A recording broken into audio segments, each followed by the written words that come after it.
think it's the way life changes when in love, yeah. I surround my soul with the positivity. That's why I don't worry about the things that I don't see, yeah. These days I don't worry about much. I think we should. Hello everyone, শুরু করছি আবার একটা নতুন blog. আজ অনেক দিন কি বলবো, অনেক মাস পর আমি ভিডিও দিচ্ছি। কিছু কারণের জন্য মাঝখানে অনেক দিন ভিডিও দেওয়া হয়নি। যাই হোক, সেসব কথা বাদ দাও। তো তোমাদেরকে একটা কথা বলার আছে, সেটা হচ্ছে আগামীকাল আমার হাজব্যান্ডের জন্মদিন। আজ হলো 27 সেপ্টেম্বর আর ওর জন্মদিন হচ্ছে 28 তারিখ। আর এবার 28 সেপ্টেম্বর যেহেতু স্যাটারডে পড়েছে, আর তাছাড়াও কালকে ওর একটু বাবার সাথে বেরোতেও হবে একটু, তো সেই জন্য আমি কালকের সেলিব্রেশনের জন্য আর কিছু রাখছি না।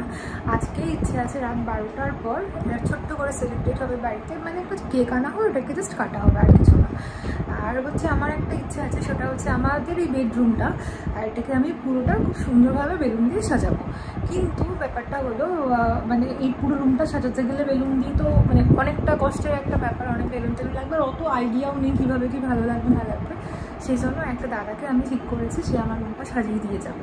আমার হাজব্যান্ড গেছে অফিসে, বাড়ি আসতে আসতে ওর মোটামুটি রাত ওই 9:30 10টা বাজবে। তারপর আমি ঠিক করেছি এই রুমে আর ঢুকতে দেবো না, ও ওই দিকেই থাকবে, আমি ওই দিকেই থাকবো, এটা লক করা থাকবে। একবারে 12টার পর খাওয়া দাওয়া হয়ে যাওয়ার পর মানে একটা কেক আনা হবে, যেটা হচ্ছে সবাই মিলে কাটা হবে, আর একটা এই করে ও আর আমি দুজনে মিলে কাটবো। আর আরেকটা কেক হবে যেটা এই মানে আমাদের এই রুমে বসে ও কাটবে। তো সেটার জন্য তোমার 2টো কেক আনা হবে, আর তখন একবারে ঘরে ঢুকে রুমটাকে দেখবে। যাই হোক, এখন একবার তোমাদেরকে রুমটা আমি দেখিয়ে দিই ফাঁকা অবস্থায় কেমন কী আছে, এরপর ডেকোরেশন করতে আসলে সেগুলো এক এক করে দেখিয়ে দেবো। তো চলো আজকের ব্লগটাকে আমি এখান থেকে স্টার্ট করছি, আশা করি দেখতে তোমাদের খুব খুব ভালো লাগবে। সবাই প্লিজ পুরো ভিডিও। আপাতত আমার রুমের অবস্থা এখন এই আছে, পুরোটাই দেখতে পাচ্ছ। তো এই যে ফাঁকা জায়গাগুলো, এগুলোই আমি বলেছি ভালো করে বেলুন দিয়ে কভার করে দিতে। দেখা যাক কেমন কি ডেকোরেশন করে।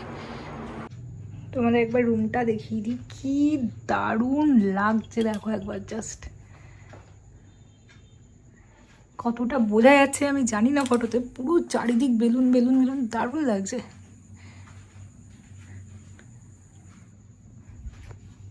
এই ডেকোরেশনটা করতে ওই 1 ঘন্টা মতো টাইম লেগেছিল। আমি সেই বুঝেই আসতে বলেছিলাম।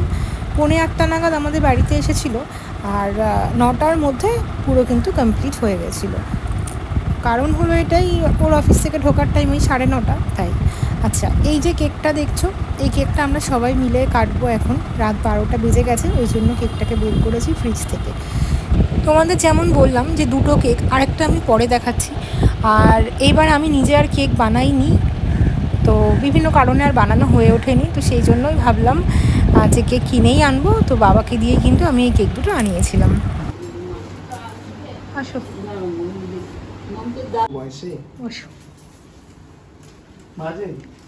আমার ঠাকুমাকে একবার ডাকো না মা, এসে নি মোমবাতি নিয়ে ভাবা, ঠিক আছে? হ্যাঁ চলো। না নিভিও না, নেভাতে বারণ করেছে। আমার ঠাকুমা যাচ্ছে, ধরো ঠাকুমাকে। হ্যাঁ বলো, happy birthday to you, happy birthday to you, happy birthday dear, happy birthday to you. আমায় দিস না একটুখানি, কা ও ছোঁয়া দাও, আমি একটু শুনি। এনা তুই কেক খাও, এই গাছ থেকে তোমার কাপা কমে কি না? না ওই নানা রকম টেনশন করে না, ওই জন্যই কাটা। না আমি তো বলে রাখলাম না, আমি তো ভেবেছি জানে, তাই জন্যই রাখতে বললাম। কি করবে? আমারে দেবে এনা, এখান থেকে একটা ফুল দাও না, এবার কেটে সবাই কেটে এবার ইয়ে করুন। আর কি আমি তো খেয়েছি, এটা খাবো না। এনা এটা হলো ওর সেকেন্ড কেক। এই কেকটা ও এই রুমে বসে কাটবে।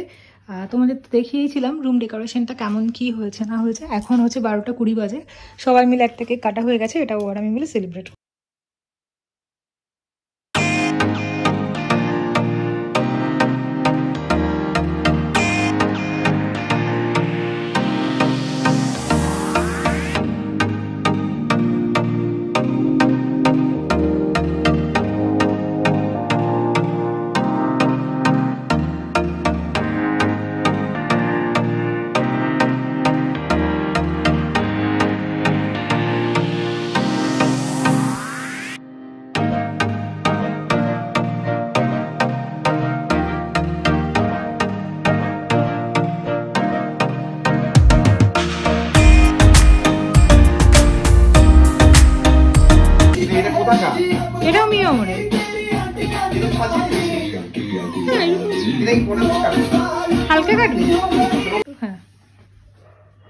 ওদের জন্য রাখবে কিন্তু?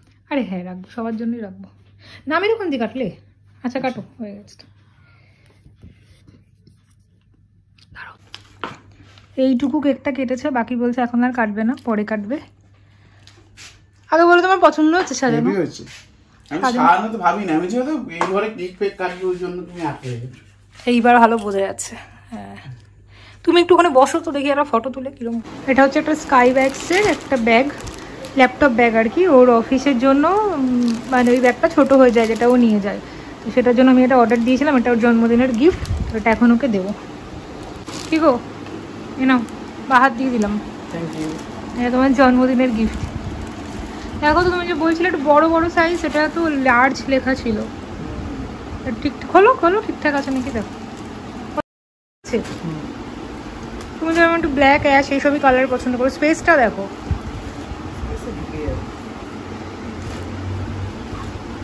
ঠিক আছে না? ছাতা, ল্যাপটপ, জলের বোতল সব হয়ে ঠিক আছে। পিঠে নিয়ে রাখো না, কত নিচ থেকে একটুখানি চাপ দাও, দেখো ওখানে অনেকটা ঢুকে আছে। এখন হচ্ছে সকাল 11টা বাজে, পরের দিন। আর তোমার কালকে তো কেক টেক কেটে শুয়ে পড়েছিলাম। তো সকালবেলায় উঠে মোটামুটি 3-4 রকমের জিনিস আমি করে রেখেছি, কারণ দিদির আজকে আসতে একটু দেরি হবে, আর বাকিগুলো দিদি এসেই করবে। তুমি কী করেছে আমি একটু পরে দেখিয়ে দিচ্ছি। দাদা এই হলো চাটনি, এটা হচ্ছে আমসত্ত্ব আর কাজু কিশমিশ দিয়ে শুধু বানিয়েছি। এটাই আছে পায়েস, এই পায়েস।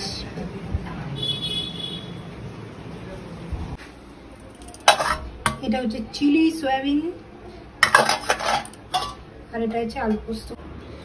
এই হচ্ছে ওর থালি, পুরোটাই নিরামিষ। আচ্ছা একবার বলে দিই, ভাত, বেগুন ভাজা, পটল ভাজা, এটা হলো বরবটি ভাজা, আলুর চিপস, বেগুনি, আলু ভাজা, কুমড়ো ভাজা, 7 রকমের ভাজা। আচ্ছা শুক্তো, আলু পোস্ত, এটা হচ্ছে মুগ ডাল, এটা আলুর দম, এটা ফুলকপির রসা, এটা চিলি সয়াবিন, এটা আলু পটলের তরকারি, বড়ি সয়াবিন সব দিয়ে করা, এটা আমসত্ত্বের চাটনি, পাঁপড়, এটা দুধের মিষ্টি, এটা পায়েস, রসগোল্লা, স্যালাড আর জল। ব্যাস, এই হচ্ছে আজকের ওর জন্মদিনের মেনু, নিরামিষ থালি। বসো। হ্যাঁ ফ্যান চালাও, ওটা নিভে যাবে না, সেটা না পড়ে, খাবারে না পড়ে। দেখুন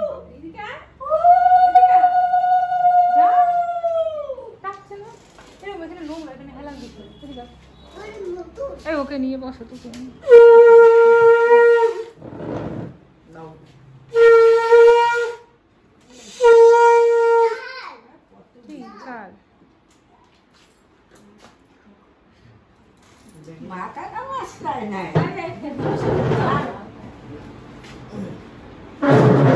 তুমি দাও।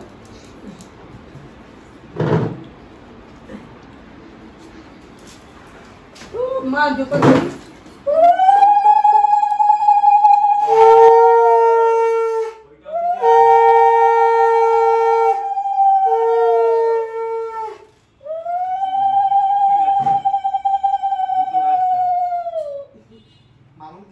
সকালবেলা ওইগুলো দেখে গেছে, যখন ইয়ে দিতে এলো তখন কোল্ড ড্রিঙ্কসটা দিতেছি।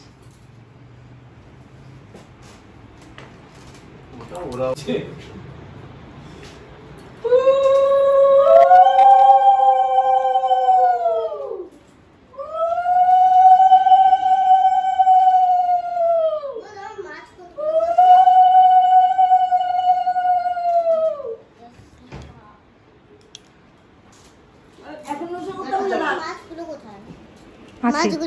আছে কোথায় আছে? জন্মদিন কিছু না কিছু দিত, বিবাহ শিখর কিচ্ছু দিনি। আমি বলেছিলাম যে একটা ইয়ে কিনে। মামুনি টাকাটা মামুনি হাতে এখন দিয়ে দে।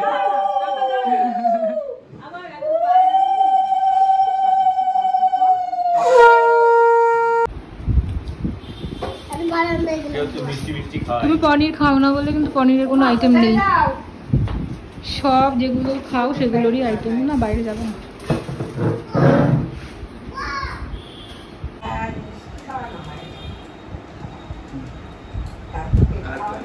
তুমি খাওয়ালেই হবে সবার তরফ থেকে। ভালো হয়েছে পায়েস।